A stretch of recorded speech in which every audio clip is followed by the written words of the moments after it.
మహాగణాధిపతే నమః, శ్రీ గురుభ్యో నమః, శ్రీమాత్రే నమః. అందరికీ సంక్రాంతి శుభాకాంక్షలు. అయితే సంక్రాంతి నుంచి మనకి రవి అంటే సూర్యభగవానుడు మకరంలోకి ప్రవేశించడం అనేది జరుగుతుంది. అయితే ఇక్కడ సూర్యభగవానుడు ప్రతి మాసమునందు కూడా ఒక్కొక్క రాశి యందు సంచారం చేయడం అనేది జరుగుతోంది. ఆ రాశి యొక్క నామం అంటే ఇప్పుడు మేషంలోకి వచ్చాడు అనుకోండి, ఆయన మనం మేష సంక్రమణం అని, లేకపోతే తులా సంక్రమణం అని. ఇప్పుడు మనకి ఈ యొక్క ధనుర్మాసం మొదలయ్యేటప్పుడు ధనుస్ సంక్రమణం అని, అలాగే మనకి సంక్రాంతి వచ్చినప్పుడు మకర సంక్రమణం అని చెప్పడం అనేది జరుగుతుంది.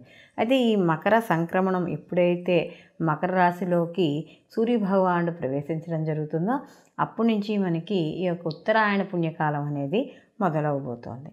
అయితే ఈ సంక్రాంతి నుంచి కూడా ద్వాదశ రాశుల వారికి ఎలా ఉండబోతోంది అంటే, ఇక్కడ ఈయన జనవరి 14 నుండి మళ్ళీ ఫిబ్రవరి 12వ తేదీ వరకు కూడా ఈయన మకర రాశిలోకే సంచారం చేయడం అనేది జరుగుతుంది.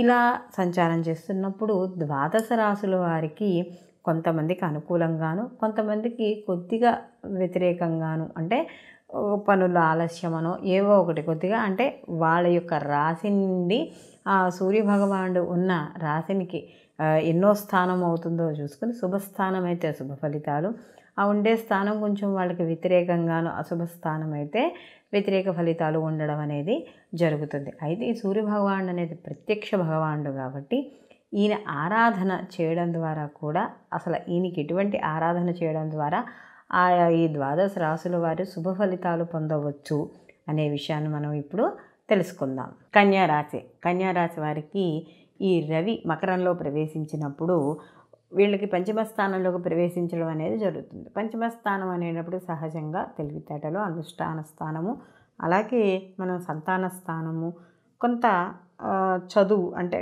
కొంత హయ్యర్ ఎడ్యుకేషన్లో కూడా వస్తుంది. ఇవన్నీ కూడా ఈ యొక్క పంచమ స్థానాన్ని సూచించడం అనేది జరుగుతుంది. ఎప్పుడైతే పంచమ స్థానంలోకి రవి సంచరిస్తున్నాడో సంతాన విషయాల్లో కొంత ఇబ్బందులు ఉంటాయి. అంటే సంతానపరమైన విషయాలలో కాస్త ఎప్పటికప్పుడు కనిపెట్టుకుంటూ ఉండాలంటే వాళ్ళు విద్య, ఉద్యోగం, చదువు, వాళ్ళ నడవడిక, లేకపోతే వాళ్ళ స్నేహితులు, ఇలా ప్రతిదీ కూడా కాస్త గమనించుకుంటూ ఉండాలి. అలాగే వీళ్ళకి ఆలోచన విధానం ఎలా ఉంటుందంటే, రవి కాబట్టి కొంచెం ఆలోచన విధానం ఎప్పుడు కూడా ఎక్కువగా ఆలోచించడం, అంటే ఒక్కోసారి కోపం కూడా ఎక్కువగా వస్తుంది. సో ఆ కోపం కూడా ఒక్కోసారి తీవ్ర స్థాయికి వెళ్ళడం, ఇలాంటివి కూడా కనబడుతూ ఉంటాయి. అయితే అక్కర్లేని ఆలోచనల వల్ల, అంటే మరీ అతిగా ఆలోచించడం వల్ల ఒక్కోసారి నష్టపోయే అవకాశం కూడా ఉంటుంది. కాబట్టి ఆలోచన అనేది మంచిదే, కానీ అతి ఆలోచన అనేది కన్యారాశి వాళ్ళకి ఈ రవి మకరంలో ఉన్నప్పుడు అంత అనుకూలంగా ఉండదు. అయితే ఇక్కడ తండ్రి విషయాలలో వాటిల్లో కూడా కొంత, అంటే తండ్రిని మీరు ఇబ్బంది పెట్టేటట్టుగా, అంటే కొంత మీరు చేసే పనుల వల్ల, అంటే కన్యారాశిలో ఎవరైతే ఉన్నారో వాళ్ళు చేసే పనుల వల్ల తండ్రులు ఇబ్బంది పడడం అనేది జరుగుతుంది. అంటే తండ్రి ఎక్కువగా కోపం తప్పించడం ఇలాంటివి జరుగుతూ ఉంటాయన్నమాట. కాబట్టి సంతానపరంగా చిన్న చిన్న సమస్యలు కూడా ఏర్పడతాయి. కాబట్టి ఈ సంతానపరంగా ఇబ్బందులు, ఈ ఆలోచనల పరంగా ఇబ్బందులు, మీ వల్ల తండ్రి ఇబ్బంది పడ్డము, అంటే మీరు చేసే పనులకు తండ్రి ఇబ్బంది పడ్డం, ఇలాంటివన్నీ తగ్గాలి అంటే తప్పనిసరిగా అనుష్ఠాన బలం అనేది చాలా అవసరం. ఎందుకంటే పంచమ స్థానం అనేది అనుష్ఠ స్థానం కాబట్టి, ఈ సూర్య భగవానుడు పంచమ స్థానంలో ఉన్నాడు కాబట్టి సూర్య ఆరాధన అనేది చాలా అవసరం. తప్పనిసరిగా ప్రతిరోజు కూడా సూర్యోదయ సమయానికి, ప్రతిరోజు ఉదయాన్నే ఈ మకర సంక్రమణం నుంచి ప్రతిరోజు కూడా ఆదిత్య హృదయ పారాయణ చేసుకోవడం అనేది చాలా ముఖ్యము. ఈ సూర్య భగవానుడు ఈ యొక్క మకర రాశిలో సంచారిస్తున్నంతసేపు కూడా ప్రతి ఆదివారము కూడా, అంటే రోజు ఆదిత్య హృదయ పారాయణ చేసుకుంటూనే ఆదివారం నాడు బెల్లప్పరవన్నం, అంటే ఆవు పాలతో కలిపిన బెల్లప్పరవన్నాన్ని నివేదన చేసి ఇక్కడ అప్పుడు ఈ ఆదిత్య హృదయ పారాయణ చేసుకొని బెల్ల పరవన్నాన్ని నివేదన చేయడం ద్వారా ఈ యొక్క ఏవైతే ఇంతకుముందు మనం చెప్పుకున్న తీవ్రతలు కానీ, సంతానపరంగా ఇబ్బందులు కానీ ఏవైతే ఉన్నాయో ఇవన్నీ తగ్గే అవకాశం అనేది కనబడుతోంది. రవి మనకి మకరంలో ప్రవేశించడం ఎప్పుడు జరుగుతోంది? జనవరి 14న.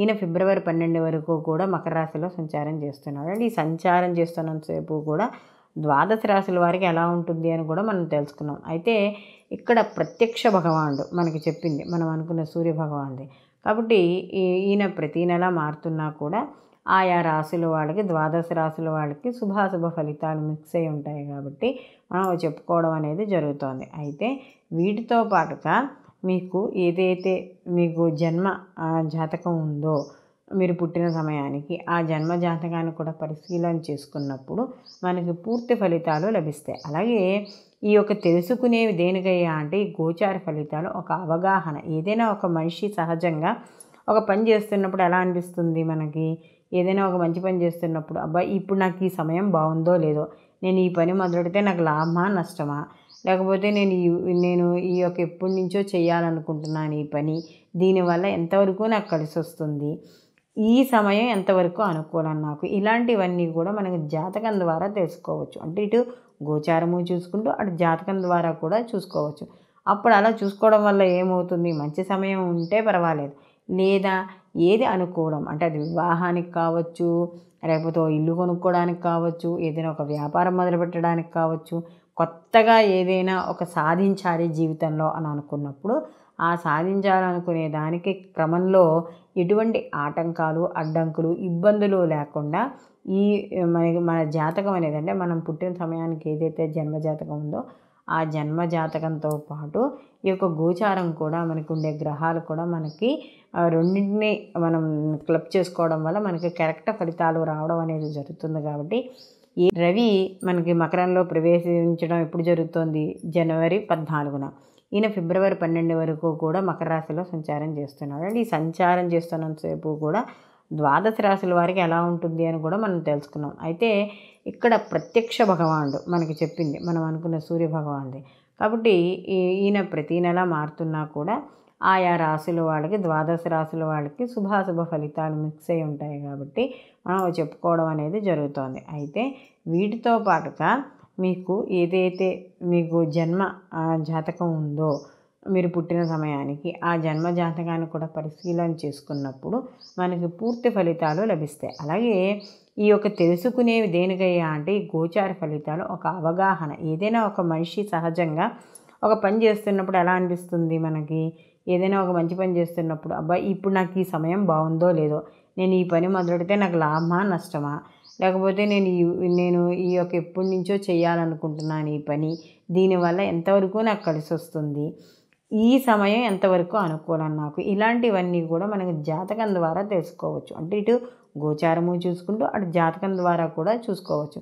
అప్పుడు అలా చూసుకోవడం వల్ల ఏమవుతుంది, మంచి సమయం ఉంటే పర్వాలేదు, లేదా ఏది అనుకూలం అంటే అది వివాహానికి కావచ్చు, లేకపోతే ఇల్లు కొనుక్కోవడానికి కావచ్చు, ఏదైనా ఒక వ్యాపారం మొదలుపెట్టడానికి కావచ్చు, కొత్తగా ఏదైనా ఒక సాధించాలి జీవితంలో అని అనుకున్నప్పుడు ఆ సాధించాలనుకునే దానికి క్రమంలో ఎటువంటి ఆటంకాలు, అడ్డంకులు, ఇబ్బందులు లేకుండా ఈ మన జాతకం అనేది అంటే మనం పుట్టిన సమయానికి ఏదైతే జన్మ జాతకం ఉందో ఆ జన్మ జాతకంతో పాటు ఈ యొక్క గోచారం కూడా మనకు ఉండే గ్రహాలు కూడా మనకి రెండింటిని మనం క్లబ్ చేసుకోవడం వల్ల మనకి కరెక్ట్ ఫలితాలు రావడం అనేది జరుగుతుంది. కాబట్టి ఏ ముఖ్యమైన పనులు చేయాలనుకున్నా ఇటు గోచారంతో పాటు జన్మజాతక ఫలితాలు కూడా తప్పనిసరిగా చూసుకొని పని మొదలు పెట్టడం ద్వారా సంపూర్ణమైన సత్ఫలితాలు పొందడం అనేది జరుగుతుంది.